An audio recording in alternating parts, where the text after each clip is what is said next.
You want the history of the world in 4 sentences? Let me give it to you. Easy times make weak people. Weak people create bad times.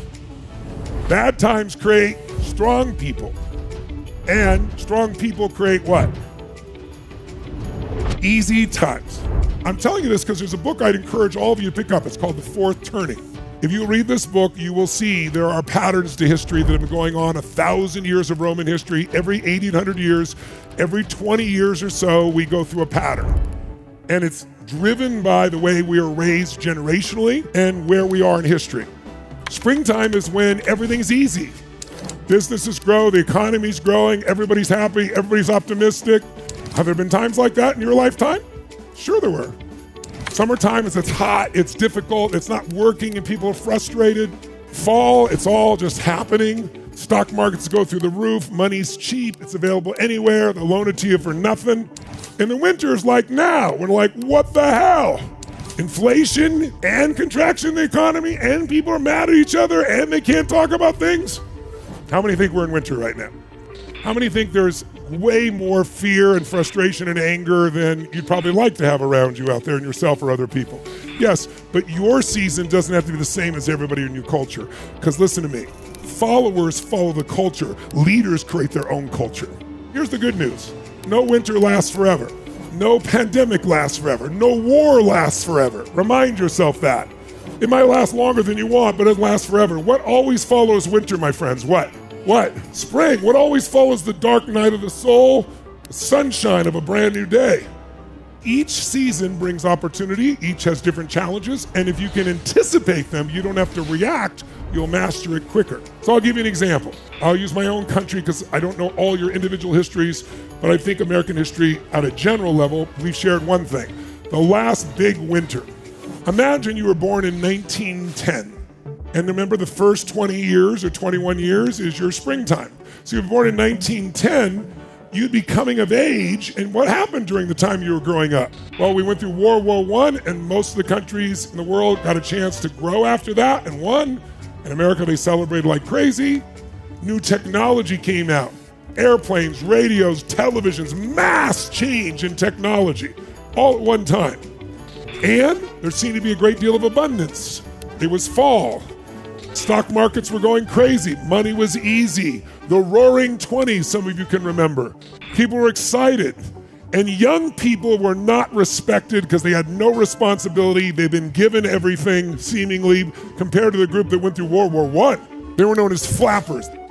Those people grew up in all this abundance, and then what happened right when they're turning 21? If you were born in 1910, think about it, 1929, the entire world went upside down, the Depression.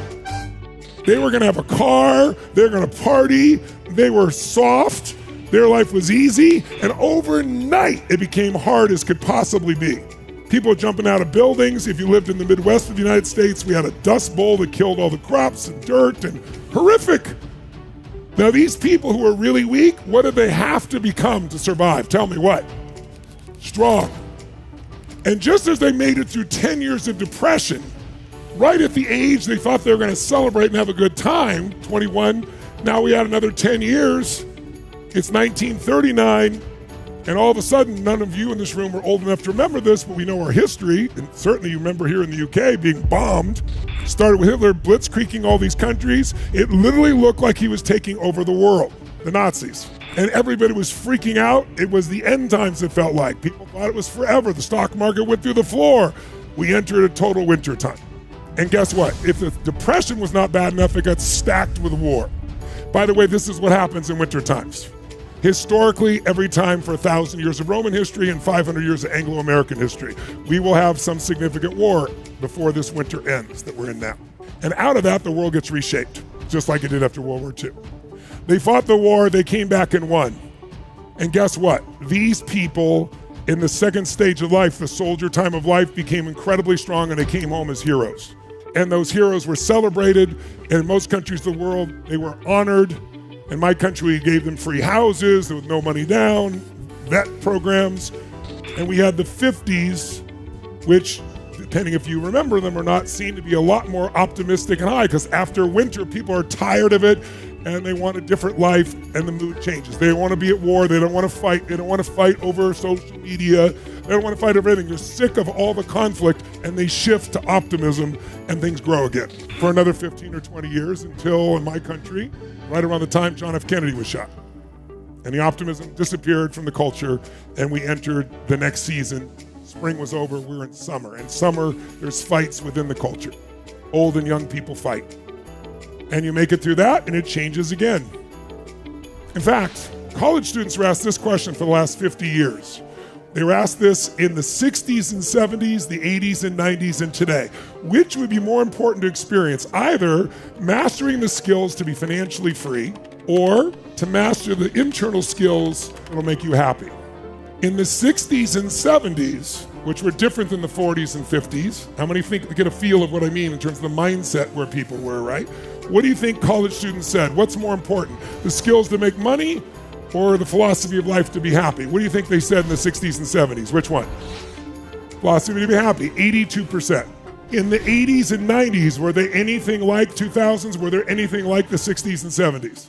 No. Everything was flash. It was Wall Street.